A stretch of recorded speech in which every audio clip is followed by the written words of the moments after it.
Welcome to the Unprofessional Parenting Podcast. I'm Matt. And I'm Lainey. This is the space where we have honest, unfiltered conversations about the challenges and joys of raising the next generation without pretending we have all the answers. Yep. Today we are going to be talking about breaking generational cycles in foster care and adoption. Yeah. So those are deeply rooted habits and patterns passed down through families and sometimes without us even realizing it. So we'll explore why these cycles exist and how they shape the way we parent and what it takes to choose a different path for ourselves and for our kids. It's not easy work, but it's some of the most important work that we can do as parents. So let's dive in and talk about how to break free from the past and create something better and something holier. All right, so Lainey, what are some of these generational cycles? Can you kind of explain what they are, how they exist, like in the foster care and adoption world and just in parenting in general? Yeah, so when you talk about generational cycles, it's not something that is niche just to foster care and adoption. Every single family has generational cycles. These are patterns, they are behaviors, beliefs, just things that are passed down from parent to child through generations. And we see this through examples of like parenting styles, through communication habits, Right. through even some like personality traits that kids pick up from their parents. So it's not just in foster care and adoption, but I think when we talk about foster care and adoption, we see those generational cycles being more negative, being more detrimental to the child. And we see those things like some generational cycles are really positive. Yeah, for sure. But we're going to be talking about a lot of just the negative ones today and the ones that children would desire to break that are passed down from their parents. Yeah. And sometimes even in foster care and adoption, you might even see them a little bit more obviously, right? Because you're bringing in, people from that are not biologically yours into your family, so you get to see, okay, what is this coming from? What is this behavior looking like, and how am I going to address this going forward, right? And how are we going to, work towards change? So just you kind of defined a broad stroke there. Can you give me maybe a personal example of a time or something where you realize in your own life, maybe a generational cycle from that's been passed down from generation to generation in your family that affects the way that you live and you parent? Yeah. If my parents are listening, they just got real nervous. That's for sure. Tensed up a little bit. No, I think maybe one of the most obvious that come to my mind is one that you noticed probably right off the bat when we started dating. I know exactly what you're talking about. Yeah, I don't think I don't really notice it in the day-to-day until you point it out. Right. But my family and I have an extreme level of sarcasm when we are communicating with each other. Yes. And it sounds like we hate each other. Right, but you don't. When we talk to each other. Right. But it's actually, and we try to tell people this, like, no.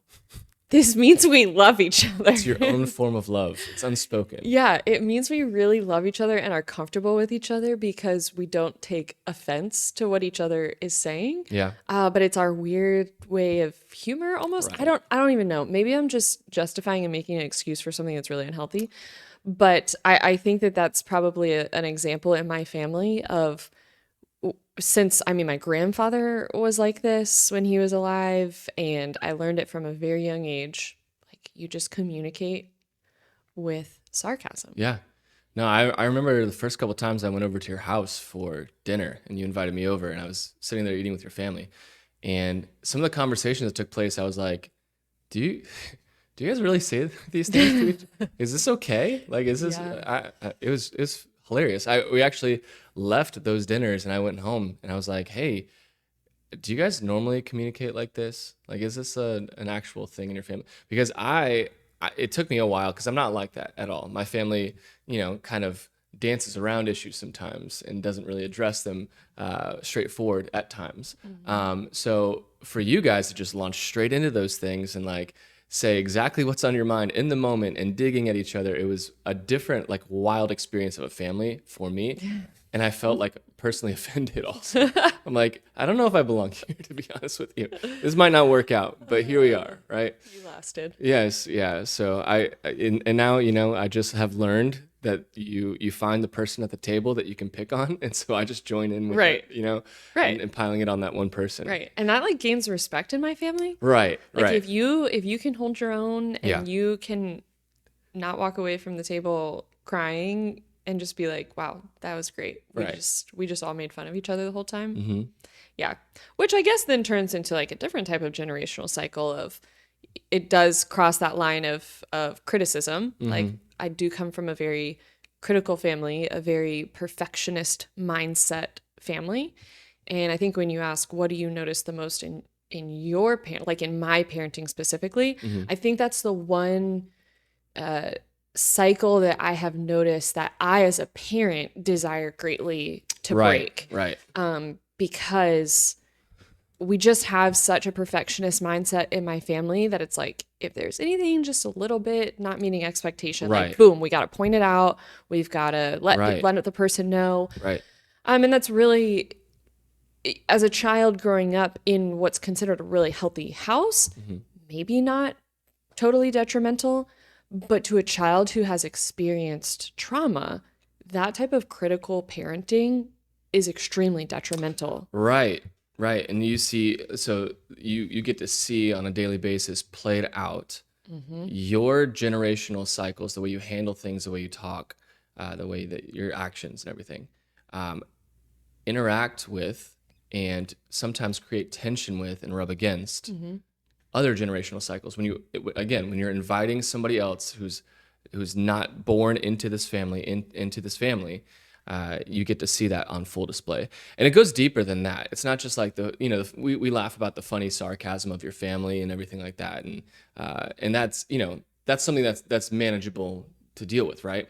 But there are generational cycles that take over like our identity. Yeah. Like take away, play into the way that we think about things or change the way that we look at ourselves and live life. And so those are the generational cycles, the negative ones that we're going to kind of talk about today and how to break free from them. So some common examples of generational cycles could be like authoritarian discipline, avoidance of tough conversations, unhealthy coping mechanisms, family dynamics, economic circumstances, social attitudes, psychological traits. And these are all passed down from generation to generation until someone breaks the pattern. Right. Yeah. And so could you maybe a little bit explain how trauma and maybe just our specific story with foster care and adoption, how trauma that our children have faced before they've come into this home or neglect or unhealthy patterns are passed through families and how you've seen that kind of play out in our family? Yeah. Well, I won't dive too far into, psychology and all that stuff, but there is a theory called the social learning theory, and that is the idea that children learn from their social environments. Like that's how they learn to live life is by observing what's going on around them. So if a child is placed in a chaotic or abusive household environment growing up, that is then how they learn how to behave. Right. I'm trying to think of specific examples because we can talk really high and abstract and give broad definitions of these things, but to make it really applicable, I think of, do you remember, this was just really recently, our oldest teenager was at home in charge of the other two, which, I mean, they all really take care of themselves. What there's really not, is in charge, by yeah, the way? yeah. Just make sure nobody dies. Right. And This we're all isn't good. really like an Right. in charge thing. Everyone Yeah. just kind of hangs out and watches TV or something. Exactly. But we have cameras in our house, and I remember walking in the door to like two of them crying. What's going on? It's what you want to see. What's the problem? Right. I don't know, there was something that they were fighting about, and our oldest was trying to mediate the youngest two's arguments. And I went back on the cameras and I watched how she did that. I mean, we were appalled. Yeah, it was wild. It was someone, I almost didn't recognize her. But when she stepped into, subconsciously, she stepped into a parenting role in that moment. Mm-hmm. And what took over was the cycles of parenting that she had been raised in. Right. There Exactly. was, I mean, she was screaming, she was calling names, Mm-hmm. which is so out of her character. Right. And it was a very authoritarian and belittling style of parenting that she was using on our two younger kids. And I remember looking at those videos and going, oh my gosh, this is coming directly from what she was raised in. It's the only type of parenting.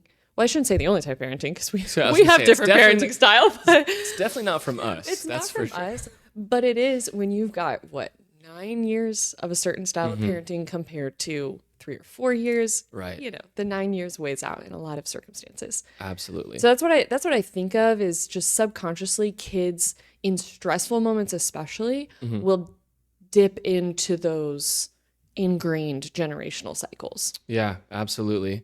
And just to highlight some of the unique kind of contexts for foster and adoptive families, some of the things that can bring about those generational cycles and maybe even highlight them, right?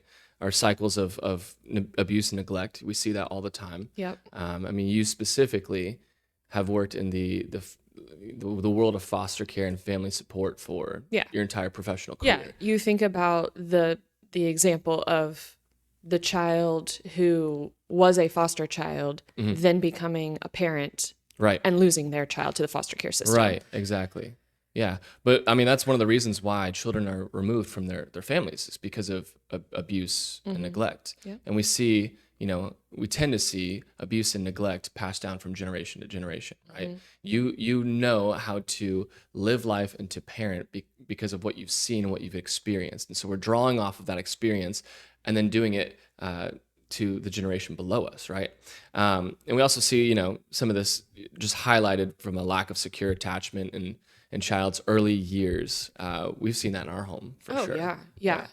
The attachment, building a secure attachment in early childhood is one of the most, I think it is the most important things that a child needs to develop. Right. And you can always develop secure attachment later in life. Yeah. So this really cool thing called neuroplasticity means that our Love it. brains can change. God created our brains to be able to change and adapt and learn all the way until the day we die, which Yeah. I think is so cool. So a child can become a teenager or a young adult or an older adult that learns secure attachment. But it's just better when it's done initially. Right. The early years of attachment, right? Right. We even see that in our family for sure. Oh, yeah. We're still working on trying to create secure Mm-hmm. and healthy attachments with our kids. Yep. And it's tough. It's tough, and they're all learning it differently and at different paces, and it requires different techniques from us. Yeah. But we don't want that to change. We don't want that to dictate who they are as a human being, though, right? We want to let them know that there's a way of life that you have known for years, but we can change. Like, you can choose for yourself who you want to be, how you want to feel, and how you want to love people and live life, right? And so that's kind of what we're talking about today, is the fact that generational cycles do exist. How do we identify them in our lives, but also how do we break them, and how do we empower our kids and even ourselves to not live life like it always has been, but to create something new and fresh and loving and kind, mirroring the life of Christ in our homes, right? Yeah. Why would you say, or what are some of the reasons why you think generational cycles are hard to break? Oh, man. Do you want the emotional answer or do you want the scientific answer? Give the people what they want. I think the emotional answer first is good. Yeah, it's just when you've grown up a certain way, you've done things a certain way, you're comfortable. I think comfortability is a lot of the factor here. Yeah. Of this is just Who I am. this is just how I've always done things. Exactly. This is how I've always reacted to these certain situations. This is what I've always done, and it might not gain the best results. But it's just what I'm comfortable doing. Right. Change requires action and effort. Yeah. And it's hard. just easier to do the thing that's always been done. Right. Yeah, that's how people know me. And Yeah. so I'm just going to keep living out the narrative that people think, right? Mm-hmm. How about awareness? Awareness. Like, have you ever, I don't know, maybe for you, I think the longer I'm a dad and the longer I'm an adult, I start to realize the more things about who I am is mirroring generations before me and my family, right? Mm-hmm. But those aren't brought to light until I get to certain situations. And we all see movies or things like that where there's an unhealthy relationship in the family, and a son says, "I'm never going to be like my dad. I'm never going to do this. I'm never going to do that," right? But then in the end, you see, oh wait, this is built into my DNA and like my thought process of who I am. Yeah. So awareness is a thing. Like we might not even be aware of these generational cycles that are negative in our lives, right? Right. Until a certain Right. situation comes about that brings that to light. Well, and I think that's why it's so important to surround yourself with good accountability, with people, We'll tell you what's up. yeah, with people that will be honest with you and gentle with you. And I think that's why it's important to walk through this ministry. Well, I mean, parenthood in general, but especially foster and adoptive parenting, to walk through it with this level of humility and openness to being wrong. Sure. Like I know I do not have all the answers. Mm-hmm. I know that I'm not going to do this correctly in certain ways. And to be open to other people's feedback, because other people will see things that we don't. Like we just have a lot of blinders to Yeah. who we Yeah. are. And I think it's important to be able to hear from close friends or family or mentors in some way to be able to say, hey, did you know this about you? Did you Right. know? And I think even openness in marriages. I know I've had your face when I said that. I've had a lot of blind spots in my life that you have then come to me and been like, hey, There's not a lot of blind spots. There's some. There's a just small list. like maybe 2. Yeah. No. Anyway, but 2 or less. So in a specific example, the tone of my voice when I talk to people. Sharp. It's sharp. Right. And I haven't really noticed it. It's not something I do intentionally. It's just a lot of times the tone in which I speak without even thinking. And that has caused issue in my parenting. Yeah. And I couldn't understand why for the longest time. I'm like trying to convince my kids, I'm not mad at you, as I'm like yelling. I'm not even angry right now. It's good technique. And trying to convince them, I'm not even mad. I'm Look not in even. my eyes and believe what I'm saying. Yeah, I'm not even being mean right now. What are Right. you talking about? And it was you saying like, hey, yeah, you do have this tone in your voice. And for the adults that you've interacted with for most of your adult life, it's not a big deal because adults just move on. But for a child, the tone of voice in which you use is a really big deal. So it just takes that vulnerability, I think, and accountability to see the blind spots of where the cycles are. Right. So awareness is definitely an issue of like, you don't even know that it's happening. But it's happening. Yeah. And so it's good to surround yourself with people. I even have had my kids at times say things to me. Oh They're yeah, like, your hey. kids are the greatest mirrors. Yeah, exactly. It's the worst and the best thing at the same time. What did they say to you? You go ahead. Just times where I've said things or promised things and it's fallen through, and they're like, "What you said," and then you're like, "Okay, you're right. I did. However, I'm an adult and I can change my mind." And so you like I'm the authority here, and you need to listen to me, and whatever I say goes. And it's like it just never ends up good. It never ends up in a good place, right? I think also we tend to normalize these behaviors sometimes, right? And that could be a reason why generational cycles are hard to break, is because our culture or our families normalize that kind of behavior, right? So when harmful behaviors are prevalent within the family, they may be perceived as normal, and it makes it harder to identify them as problematic in the end, right? It's just a normal. That's who you are, right? And so you just keep living your life. Or, one of the reasons why I think we may also find it hard to break generational cycles is because of support. Like, if this comes out, or if I admit to this, or if I'm vulnerable about this, what does that say about me and my character and my parenting socially? What are people going to say? So there's a shame and a secrecy that goes along with it too, right? And we don't like to admit that we're wrong, or there's something going on, or there's something that we need to change about our lives. And so we just internalize it and we compartmentalize it and we just live life as per usual, right? Yeah. And so generational cycles are hard to break, but there is hope, right? Of course there is. There's hope for change. And we as in our beliefs and our what we believe about our lives is that the Bible tells us in 1 Corinthians that if anybody is in Christ, he is a new creation. The old is past, and behold, the new has come. Right, and so we get to live out this new identity in Christ, and we believe that there's a reset that can happen. There's reconciliation that can happen. There's change that can happen, and there's hope that can happen. And we found our hope in Christ. I think thinking about generational cycles, thinking about them in your life, thinking about them in your children's lives, seeing them, the negative ones on display, when you have foster and adoptive children, it can feel really overwhelming because they are very difficult to break, but they can be broken. Yeah. That is the truth, is that they can be broken.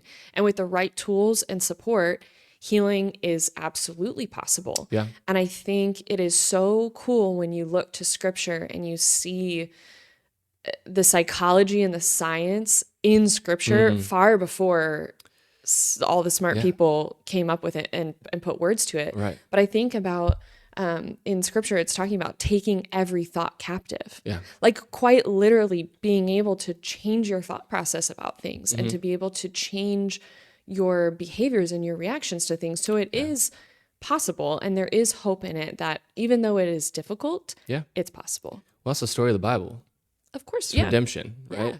Yeah. That we in our sin needed a savior, and that's who Jesus is to us, right? The Bible is the literal playbook for what redemption looks like and what change looks like, right? And we weren't left in our sin, and we weren't left in death, and we weren't left in despair, but we were taken from the depths, and we are being able to be given a brand new life. Yeah, like that's absolutely. what's cool too. It's not like, well, okay, I guess I'll just save you. It's like, Right. no, you get new life. You get to be a new person. Right. And so as you and I are trying to live that out and figure that out on a daily basis for ourselves, and we're still trying to do it, we're trying to teach that to our kids as well, right? That there is hope.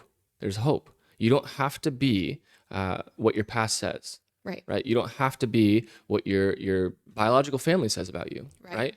You don't have to live that out. That does not have to be your future. You get to choose, and God will redeem. Yeah. I want to point out something you just said. You don't have to be who your biological family tells you that you are. Right. And I think that is so important for some people to be able to recognize, because a lot of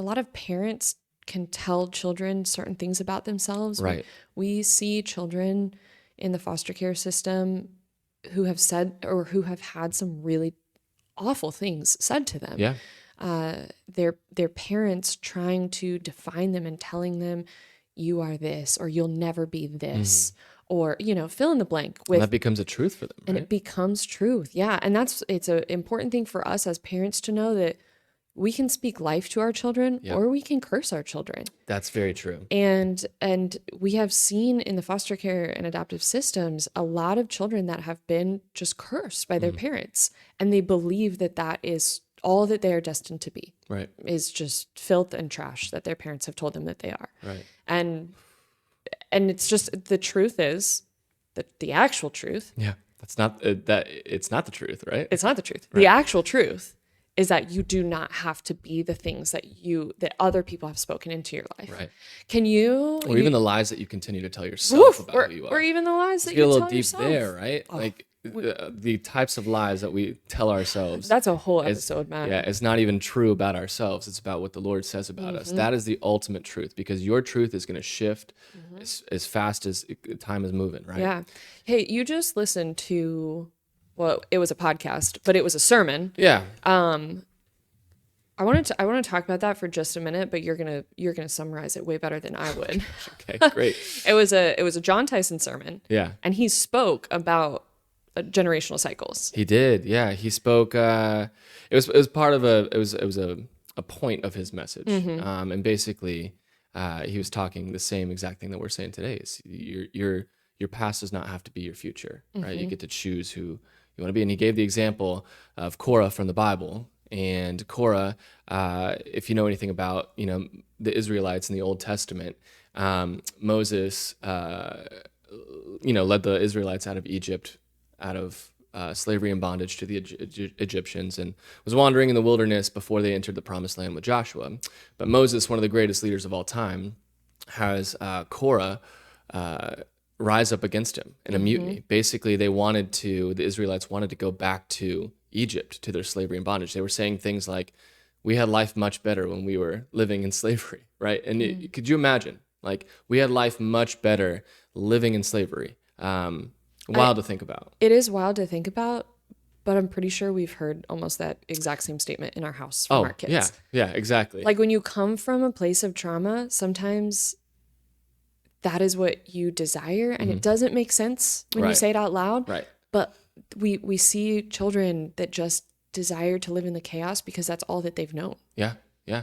And so Korah's rebellion rises up, and the Bible tells us God obviously protects, and he opens up an earthquake, and Korah and his companions, if you will, fall into the depths and are gone. Yikes. Wiped from existence. Can you and history. imagine? Right. That would be Oh awful. my gosh. But it said that the Bible does tell us that Korah's sons and descendants survived, right?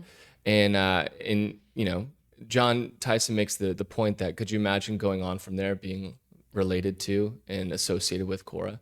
Korah's your dad. Yeah, it'd be awful. How embarrassing. Like that's so awful. I wouldn't even want to. I would. The shame alone of that would make me want to just go hide underneath a rock. How do you can't go to school the next How do you day? survive? Yeah. How do you get to? I don't know. You're not sitting at any lunch table with anybody after that. Yeah, absolutely. You're getting your lunch stolen. Right. Right. Like, no one wants to sit next to Korah's kids. But again, we know that there is hope for humanity, and it's through God. And so we see, and John goes and explains basically what happens to the sons of Korah after this. And they write some of the most beautiful things. They write Psalm 42, as the deer pants for the water, so my soul longs for you. Samuel, one of the first prophets who anoints kings, Saul and David and those big players in the Bible, comes from the line of Korah. So there is a redemption process that happens with Korah, who led a rebellion against God. And it's such a crazy picture to see of the reconciliation that can happen when you submit to God and you live in the hope that he offers, right? Yeah. And God used Korah's descendants for generations in his kingdom because they said, we will not be defined by our father's actions. Exactly. We will not be who our father was. Exactly. And they made a decision then to change. Right.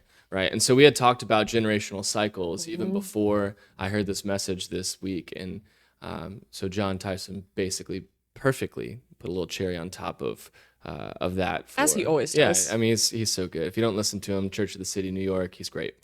Okay, so I want to move on to, we talked about what generational cycles are. We've talked about how sometimes they're hard to break and why they're hard to break. But can we talk about how to recognize cycles in ourselves and even in our own children?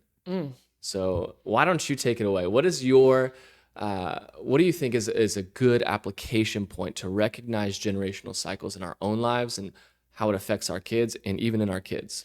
Yeah, I think you just have to be very reflective and you have to be very honest with yourself. So asking yourself questions like, what patterns from my own upbringing or childhood might influence how I respond to my child? Yeah. Is that a question you ask yourself daily? Every day. And I'm so glad that you are so self-reflective, because I do not ask that question. I think about this all the time. This is how we're different. Yeah, this is like all consuming to me. Yeah. And I think it's important.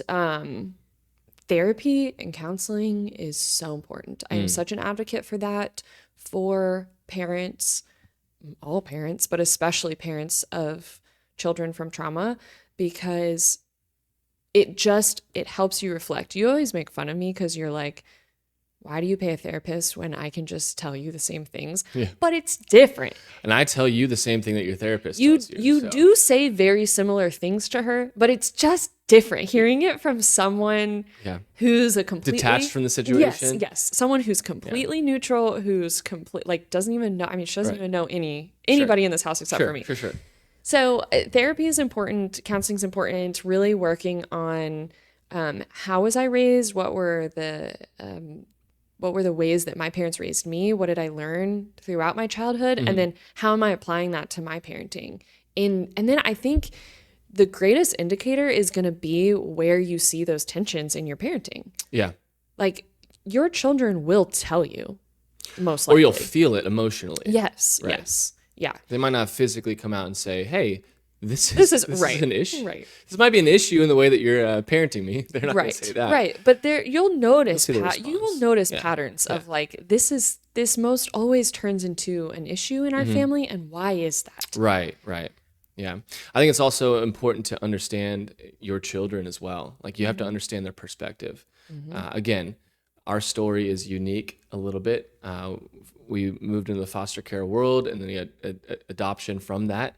And we were taught on the front end of this that kids who are moving into our home, or kids in general, basically have trauma triggers, right? They come into the home, and you're opening your home to trauma, right? And we are taught in our foster care classes that trauma manifests itself in behavior, right? So you get to see from your kids their behavior. You get to identify that, and you get to think about, or you should think about, why are they reacting this way? Why is this their response? What happened in the situation, in the conversation that got us to a point where they're acting like this and they're saying these things, right? And then we got to take note of those things and try to figure out, is there number one, a different way I can handle these, or is there a softer approach that I can have? But also, you're identifying the things that may be a generational cycle, even in their own family, growing up and upbringing, that is leading them to reacting in a certain way, right? Yeah. Have you ever seen that in our home? Oh, all the time. Can you give me an example where you've seen trauma manifest itself in behavior? Yeah, I think most obviously, I think about the tantrums or emotional outbursts. We don't have explosions. toddlers in our home. Oh no. They're growing up and they're grown. Grown children. I mean, we still see adults having temper tantrums in public. Like, come on. True. That is true. I think without getting too specific to protect their integrity, I think about when we have said things or done things or things have happened that we didn't think would be a big deal at all. And suddenly we have a child losing their mind over 0 to 60 over what happened. It's so fast too. It's like, what? How do we get here? Right. And then we make the mistake of trying to rationalize, like, wait, hold on. I literally just told you to empty the dishwasher. Right. Wait. And then you sit down in their room and you try to explain with logic why something is correct. And it's like, you can't even, it's like speaking to a wall. You can't do it. You can't do logic when a child is dysregulated. Yeah. That's what I think of in these trauma responses. Right. So when we recognize these cycles, we got to understand our child's perspective as well. Yeah. Do you have any practical tools for recognition of generational cycles in your own life, you think? Maybe something you put into practice or something you want to do, maybe aspirational?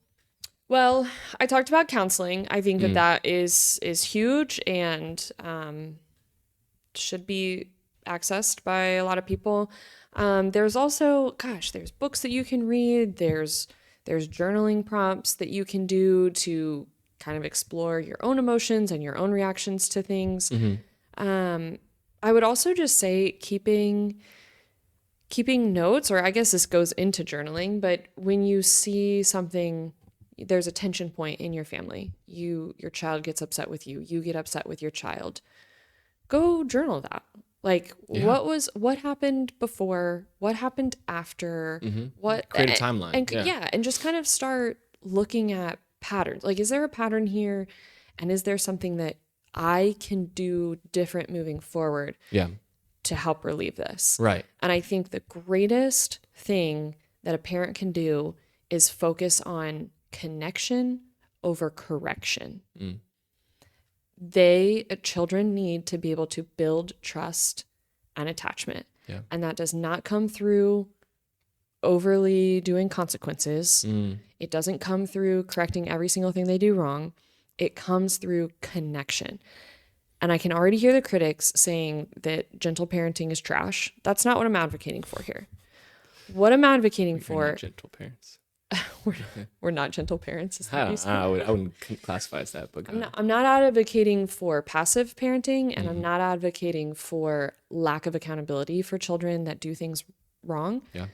But what we need to focus on is how can I connect with my child through this process? Now, you can still give a consequence to a child Yeah. and also connect with them at the same time. That's balance. It is. It's possible though. There's an equation that exists out there, the perfect way of doing that. What is it?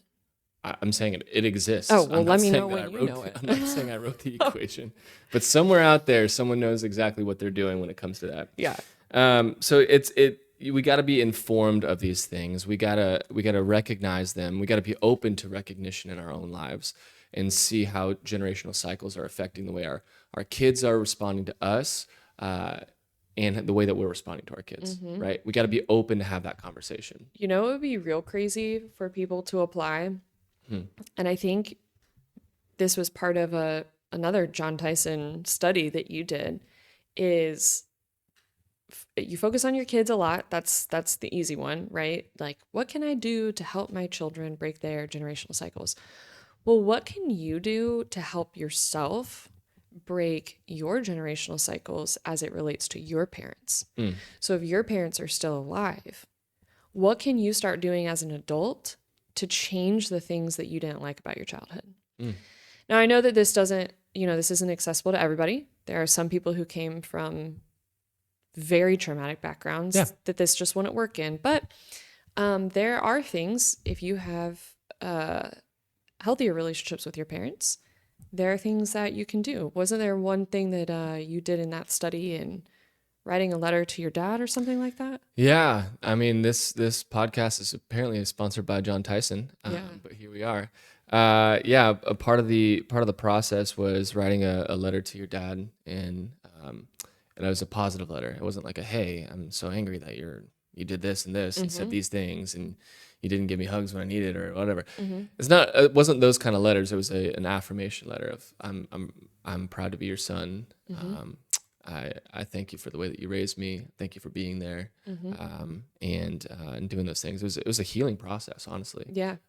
It was a good thing, and I did the study with a couple guys. It's called The Intentional Father, and just the stories that I heard in my living room from the dads that were walking through this and writing their letters and reading them out loud to their dads, and just the tears that were shed and the forgiveness that was had. It was amazing. Yeah, because we obviously can teach our children. Yeah. But we can also teach our parents. That is true. Okay, well, we have addressed what generational cycles are, how they affect parenting, and how they affect the lives of children who we are parenting. We talked about how to recognize them in our own lives. We talked about how to begin to take steps to break those generational cycles. Is there a time, Lainey, that you could think of your own life, real life experience, where maybe like a small victory or something like that, where you've recognized a pattern of behavior in your parenting and you're like, I should change this. Or maybe it's something you're still working on and you're like, to the world right now, you're admitting something that you don't want to admit. But is there been a time, a small victory or something you're still working on that you want to share about when it comes to breaking generational cycles? I think I will always be a work in progress. I never We all are. want to say that I have arrived and that I am perfect. Mm-hmm. But I do remember struggling a lot with our son when he was just processing a lot and going through a lot. He was learning our expectations. We were learning his triggers and his way of thinking and behaving. And we just butted heads a lot. Yeah. A lot. We still do. We still do. But he's great. But it's different. Yeah. It's different now. There used to be just like a lot of anger. It was very explosive. I remember feeling inside of me like his behavior and the things that he said to me would trigger such anger. Yes. I was just fueled I was there with you. anger. Yeah. Oh my gosh, I was so mad. Yeah. And I would talk to my therapist about this, and I was like, I have never had a child or anything in life make me feel so just angry, like I wanted to like punch a hole in a wall or something. Right. And so through first recognizing that, like, wow, this is what's happening inside of me. This is not what I want. This is not how I want to be. This is not how I want to react to him in these situations. And working through what to do instead. It took counsel. It took practice. Yeah. It took me refocusing my point of view to be compassionate towards him, to constantly remind myself, why does he react this way? Yeah. What has he seen before in his life that has made him learn these behaviors and learn that this is the way of communicating with people when he's upset? So understanding him and empathizing with him, and then working on myself and being able to change how I reacted when he did certain things. It's just changed. Like, it's just changed. Not agree. I just don't, through that work, and this took months and months of work. It also took a lot of connection. Him and I did play therapy together. We did a specific type of play therapy in which I would play with him. I learned how to play with him therapeutically. Yep. That built connection and relationship for us that I think helped build a foundation to move forward, so that I was no longer reacting in anger. He wasn't able to trigger those intense emotions out of me anymore. Yeah. And that diffused a lot. I think as he started learning, oh, I can't access those chaotic points of her, the behavior, it starts forming a new cycle, stopped. right? Yep. So you're breaking the cycle for yourself. You're Yep. also helping him break the cycle as well. And I Yep. think, breaking cycles in foster care and adoption and just parenting in general requires self-awareness. And it involves a deep commitment to healing for everyone who's involved. Yep. And so with that, I'm going to put a little bit of a bow on this episode and encourage our listeners to reflect on your own lives and take one step this week toward breaking cycles in your own life, identifying them, being okay with talking about it, and moving forward from it. This has been Matt And Lainey. with the Unprofessional Parenting Podcast. We'll see you next time.